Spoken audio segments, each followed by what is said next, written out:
வணக்கம் நண்பர்களே. மீண்டும் இந்த காணொளியில் சந்திப்பதில் மிக்க மகிழ்ச்சி. தமிழகத்தில் இருக்கக்கூடிய சிற்பக்கலைக்கு பெயர் போன வரலாற்று சிறப்புமிக்க இடங்களில் கங்கை கொண்ட சோழபுரத்திற்கு என்று ஒரு தனி இடமே உண்டு.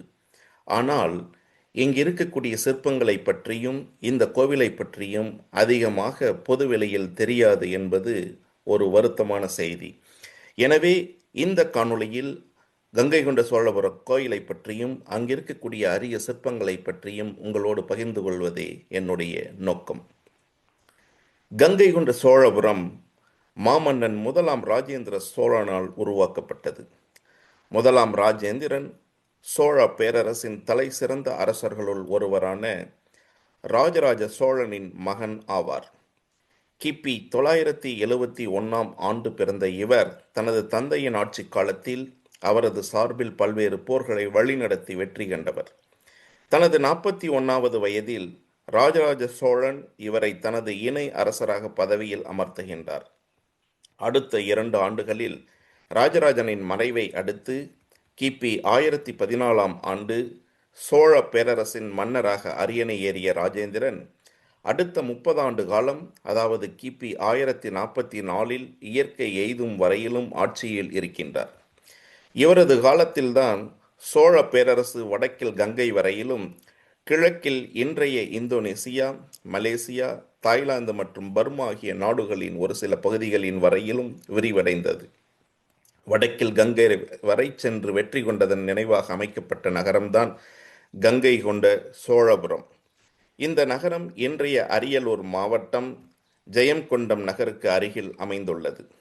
ராஜேந்திரன் ஆட்சிக்கு வந்த அடுத்த ஆண்டு சோழ பேரரசின் தலைநகரை தஞ்சையில் இருந்து கங்கை கொண்ட சோழபுரத்திற்கு மாற்றினார். அடுத்த 250 ஆண்டுகளுக்கு அதுதான் சோழ பேரரசின் தலைநகராக விளங்கியது. இன்றைக்கு முற்றிலுமாக அழிந்து அந்த மாபெரும் நகரம் இருந்த இட சுவடு கொஞ்சம் கூட மீதமின்றி ஊர்களும் விளை நிலங்களும் பெருகிவிட்டன.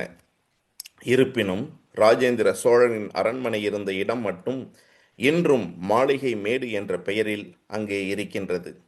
அங்கு நடக்கும் அகழ்வாராய்ச்சியில் அரண்மனையின் சீதளங்கள் கண்டறியப்பட்டுள்ளன. நகரமும் அரண்மனையும் அழிந்த போதும் ராஜேந்திரன் எழுப்பிய கங்கை கொண்ட சோழீஸ்வரர் ஆலயம் இன்றும் பிரம்மாண்டமாய் எழும்பி நிற்கின்றது. கண் கவரும் வண்ணம் நம் முன்னே நின்றிருக்கும் இந்த கோவிலும் தஞ்சை பெரிய கோவிலை போன்றே கலை நயத்துடன் இருக்கின்றது. இரண்டுமே பிரகதீஸ்வரர் என்ற சிவனின் பிரம்மாண்ட லிங்கத்தை கொண்டிருக்கின்றன. 2 கோவில்களிலுமே பிரதான கோபுரத்திற்கு முன்னர் மிகப்பெரிய நந்தி அமைக்கப்பட்டுள்ளது. ஆனால் தஞ்சையில் கோபுரம் நெடிதுயர்ந்து கூம்பு வடிவில் நேரான விமானத்துடன் காணப்படும். இங்கே கங்கை கொண்ட சோழபுரத்தில் விமானத்தின் தளம் பரவளையத்தை போன்று உள்நோக்கி வளைந்து ஒருவித மென்மையான கலைநயத்துடன் காணப்படுகின்றது. தஞ்சையில் கோபுரம் 13 படி நிலைகளுடன் 216 அடி உயரத்தில் அமைய பெற்றுள்ளது. ஆனால் கங்கை கொண்ட சோழபுரத்தில் 8 நிலைகளுடன் 160 அடி உயரத்தில் அமைந்துள்ளது. தந்தை எழுப்பிய கோவிலை விட தான் எழுப்பும் கோவிலின் உயரம் குறைவாக இருக்க வேண்டும் என்பதற்காகவே திட்டமிட்டு ராஜேந்திரன் அமைத்தான் என்று சொல்லப்படுகின்றது. தஞ்சை கோபுரம் ஆண்மையின் கம்பீரம் என்றால், கங்கை கொண்ட சோழபுரத்தின் கோபுரம் பெண்ணின் நளினத்தை நினைவூட்டுவதாக இருக்கின்றது. இங்கிருக்கும் நந்தி தஞ்சை பெரிய கோவிலில் உள்ள நந்தியை விட சற்று பெரியதாகவும் நுணுக்கமான வேலைப்பாடுகளுடனும் காட்சியளிக்கின்றது. இது ஒரே கல்லால் ஆனது அல்ல, சுண்ணாம்பு மற்றும் கற்களால் மிக நேர்த்தியாக கட்டப்பட்டுள்ளது. இது பிற்காலத்தில் உடையார்பாளையம் ஜமீன் ஆட்சியில் கட்டப்பட்டதாகத்தான் சொல்லப்படுகின்றது. இந்த நந்தியின் அமைப்பு வான சாஸ்திரம் மற்றும் ஒளியியல் முறைப்படி கட்டமைக்கப்பட்டுள்ளது. தினமும் பகலில் நந்தியின் மீது படும் சூரிய ஒளி அங்கிருந்து பிரதிபலித்து கருவறையில் உள்ள சிவலிங்கத்தின் மீது படுமாறு அமைக்கப்பட்டுள்ளது. 340 அடி நீளமும் 100 அடி அகலமும் கொண்டுள்ள இக்கோயிலின் மண்டபம் 175 அடி மற்றும் 95 அடி நீள அகலத்துடன் காட்சி அளிக்கின்றது. அத்தோடு மண்டபத்தையும் கருவறையையும் இணைக்க ஓர் இடைவெளி ஒன்று அமைந்துள்ளது. தஞ்சாவூர் கோயிலில் இருப்பது போன்றே இந்த இடைவெளியின் மூலைகளில் வடக்கு தெற்கு வாயில்கள் அழகான வேலைப்பாடுள்ள கதவுகளுடன் கண்ணை கவரும் துவார பாலகர்களுடனும் படிக்கட்டுகளுடனும் மிளிர்கின்றன. பெரிய மண்டபத்தில் 140 தூண்களும் 4 அடி உயரமுள்ள மேடை மீது அகலப்பட 8 வரிசைகளில் நிறுத்தப்பட்டிருக்கின்றன. இந்த கோவிலில் இருக்கும் லிங்கம் ஆசியாவின் மிகப்பெரிய லிங்கங்களில் ஒன்று.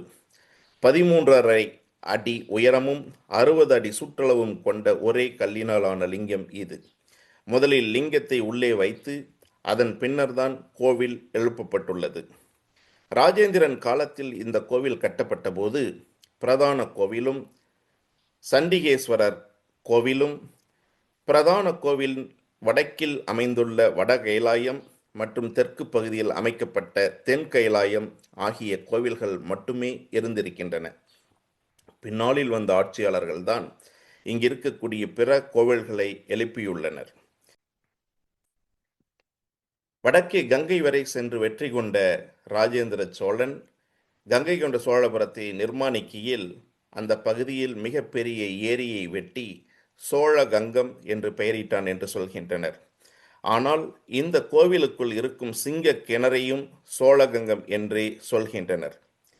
ராஜேந்திரன் வடக்கினை வெற்றி கொண்டு எடுத்து வந்த கங்கை நீரை இந்த கிணற்றில் ஊற்றியிருக்கின்றார். அதுதான் நாள்தோறும் மூலவரின் அபிஷேகத்திற்கு பயன்படுத்தப்படுகின்றது.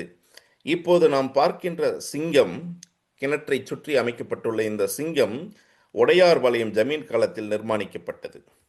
நுழைவாயிலில் இருக்கின்ற கோபுர வாசலும் கோவிலை சுற்றி இருக்கின்ற பிரதான மதில் சுவர்களும் மற்றும் அந்த காலத்தில் கோவிலை சுற்றி வரும் பக்தர்கள் இளைப்பாற அமைக்கப்பட்ட ஈரடுக்கு திருச்சுற்று மாளிகைகளும் சிதிலம் அடைந்துள்ளன. கிபி 1832ஆம் ஆண்டு வெள்ளையர்கள் அந்த கற்களை பிரித்து எடுத்துச் சென்றுதான் கொள்ளிடத்தில் பாலத்தையும் கதவணைகளையும் கட்டினர் என்று 1855ஆம் ஆண்டினுடைய சென்னை மாகாண கெசட்டில் குறிப்புகள் இருக்கின்றன. தஞ்சை பெரிய கோவிலை விட கங்கை கொண்ட சோழபுரத்தில் சிற்ப வேலைப்பாடுகள் மிக மிக அழகும் நேர்த்தியும் வாய்ந்தவை. இப்போது அங்கிருக்கக்கூடிய ஒரு சில முக்கியமான சிற்பங்களை உங்களுக்கு சுற்றி காட்ட இருக்கின்றேன். இங்கே நீங்கள் பார்த்து கொண்டிருக்கக்கூடிய இந்த மிக அழகான சிற்பம் ஒரு சிற்பக்கலையின் உச்சம். அதாவது சிவபெருமான் தனது சடையில் சூடியிருக்கும் கொன்றை மாலையை சண்டிகேஸ்வரரின் பக்தியை மெச்சி அவருக்கு சூட்டுவார்.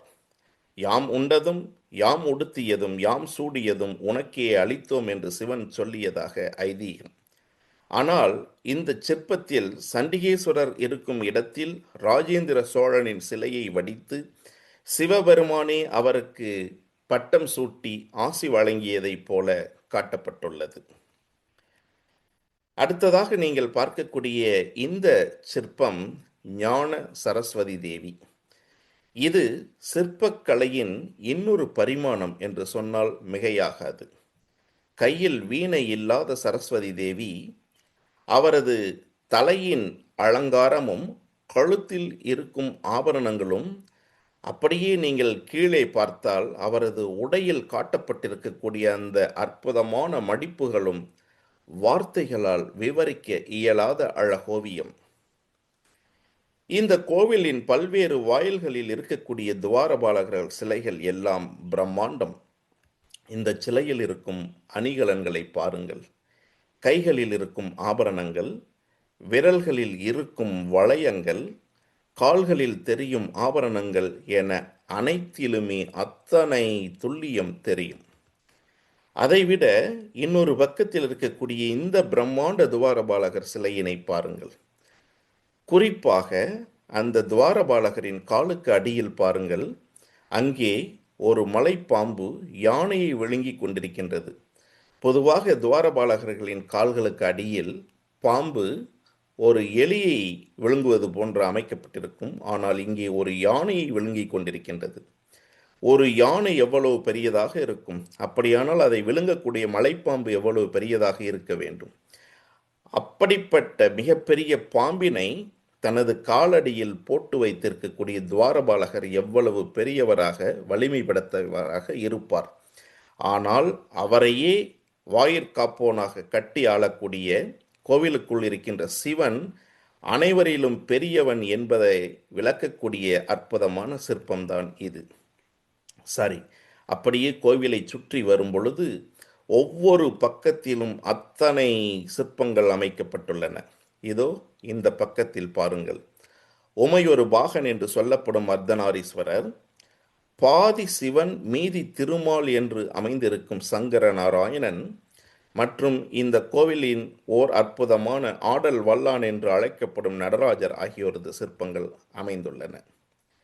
அப்படியே கோவிலை சுற்றி வந்தால் கோவிலின் பின்புறத்தில் நீங்கள் பார்ப்பது இன்னொரு பெண்ணான கங்கையை தலையில் சுமந்த சிவனிடம் தனது வருத்தத்தை வெளிக்காண்பித்த உமையம்மையை சமாதானம் செய்யக்கூடிய சிவபெருமான். அதற்கு பக்கத்தில் லிங்கோத்பவர் என்று சொல்லப்படும் பிரம்மா மற்றும் திருமால் ஆகியோரால் அடிமுடி காண இயலாத சிவன். அதன் பக்கத்தில் ஸ்ரீதேவி பூதேவி சமேதர திருமால் ஆகியோரின் சிற்பங்களும் அழகாக அமைக்கப்பட்டுள்ளன. இதோ இங்கு பாருங்கள் இன்னொரு சிற்பம். இந்த சிற்பம் அலங்காரங்களின் உச்சம். மலர்கள், ஆடை அணிகலன்களுடன் அற்புதமாக காட்சியளிக்கும் சிவனின் திருமேனிகளுள் காலபைரவர் வடிவமும் ஒன்று. சிவபெருமானின் ருத்ர அம்சமாக தோன்றிய சொரூபமே கால பைரவர் ஆவார். அந்த அழகிய திருக்கோலத்தை தத்ரூபமாக காட்டுகின்ற எழிற்கோலம் இது. தஞ்சை பெரிய கோவிலை போன்றே இந்த கோவிலிலும் ஏராளமான கல்வெட்டுகள் இருக்கின்றன. கோவிலை சுற்றி வரும் பொழுது கண்ணில் படுகின்ற இடங்களிலெல்லாம் கல்வெட்டுக்களாகத்தான் காணப்படுகின்றன. ஆனால் அவற்றுள் ஒன்று கூட இந்த கோவிலை கட்டிய ராஜேந்திர சோழனால் அமைக்கப்படவில்லை. அவருக்கு பின்வந்த அரசர்களே அவற்றை எல்லாம் அமைத்திருக்கின்றனர். ஆக வரலாற்றில் பல்லாயிரம் ஆண்டுகளாக நிலைத்து நிற்கக்கூடிய கோவிலை கட்டிய அந்த மாபெரும் மன்னன் தனக்காக தன்னுடைய புகழை பாடக்கூடிய ஒரு சிறிய கல்வெட்டை கூட அமைக்கவில்லை என்பது நமக்கு ஆச்சரியமான தகவல்தான். என்ன நண்பர்களே, சிற்பக்கலையின் உச்சமாக சோழ பேரரசின் சாட்சியாக இன்றளவும் நெடிதுயர்ந்து நின்று கொண்டிருக்கக்கூடிய இந்த கங்கை கொண்ட சோழீஸ்வரத்தை நீங்களும் தரிசித்திருப்பீர்கள் என்று நம்புகின்றேன். மீண்டும் இதே போன்றதொரு வரலாற்று இலக்கிய காணொளியில் சந்திப்போம். அதுவரை அன்பு வணக்கம் கூறி விடைபெறுகின்றேன். நன்றி, வணக்கம்.